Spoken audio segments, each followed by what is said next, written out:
Welcome to the divisional round of the NFL playoffs 2020, everybody. We are here to give our overview and best bets of the week, and I'm looking forward to it. I love the playoffs for so many reasons, one of them being that so many more people bet during this time of year, and that makes it much easier to decide why the lines are moving the way they are, and it makes it easier to get good deals on your bets because those lines are moving so often. And we're going to break that all down. We got some great opportunities this week. Let's jump right in.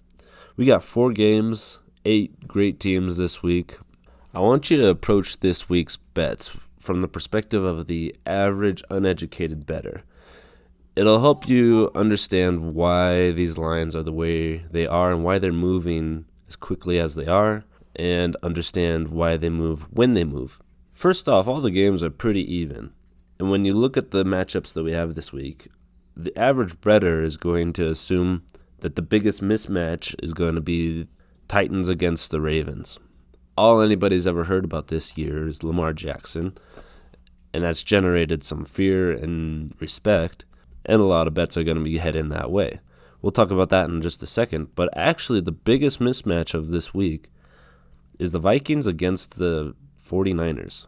49ers are ranked in the top 5 in the categories of offense, defense, and rushing.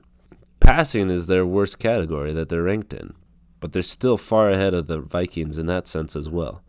The Vikings have done well up to this point, and it should be a great game. At this point, Vegas and I both have the 49ers winning by 7 points, and I don't know which side of the ball you want to put action on there, whether you want to fade it or what. I'm just planning on using that as a good game to watch. It'll certainly be entertaining, but no action for me there. The first game I'm putting action on is the Titans against the Ravens. Like I said, it is a little bit of a mismatch, but it's not as bad as what people are thinking it's going to be. Vegas has the Ravens winning by 9 points. And that's all because the majority of people are going to be throwing their money at the Ravens. And that's a pretty one-sided reason for putting money on them. The only reason people are doing it is because of Lamar Jackson. He's a great part of their team, but he's not the only reason they're going to win the Super Bowl, if they get there. It is extremely rare, especially in the playoffs, for a team to win by more than one score. We used the Seahawks as our best bet last week, and they gave the biggest beating of the weekend last week against the Eagles. But even that wasn't by 9 points. This line is just too inflated, and that's why I'm going to have the Titans covering the spread as the best bet of Saturday. I don't know what more the Titans can do to prove that they're in this for the long haul and that they got a key player on all aspects of the field: passing, receiving, rushing.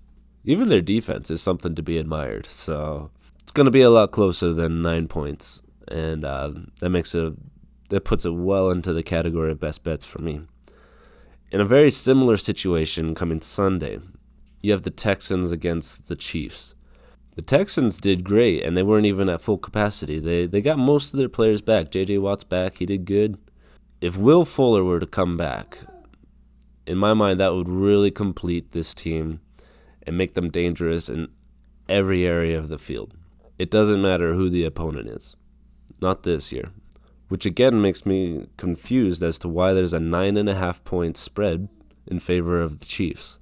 The last year and a half, the Chiefs have been an ass-kicking machine. The average bettor knows this. They see that, and they've based most of their bets off of it. So again, we got the underdog covering the spread of 9.5 points. That's just too many points for the playoffs. Again, the line is weighted in favor of the Chiefs because the majority of the uneducated bettors think that the Chiefs is the Greek god team this year and that they're going to just dominate it. They likely will. It's just so rare for that over one score lead to happen in the playoffs, which makes it a great opportunity for us. So that's best bet number 2, Texans. Lastly, we got the Seahawks and the Packers. Things have calmed down. These two teams are a little bit more even, and the public is less opinionated about either of them. So we have the Packers with being the 4-point favorites. And that's closer, but I still feel like it's wrong. I've got the Seahawks being the favorites in this game, not by many points, just by 2 points. But the difference between those two lines is enough for me to make the Seahawks my third best bet of the week. With the Seahawks adding Marshawn Lynch in it later in the season, that's going to give them a very important key to punching the ball across the line on third downs and those key touchdown situations.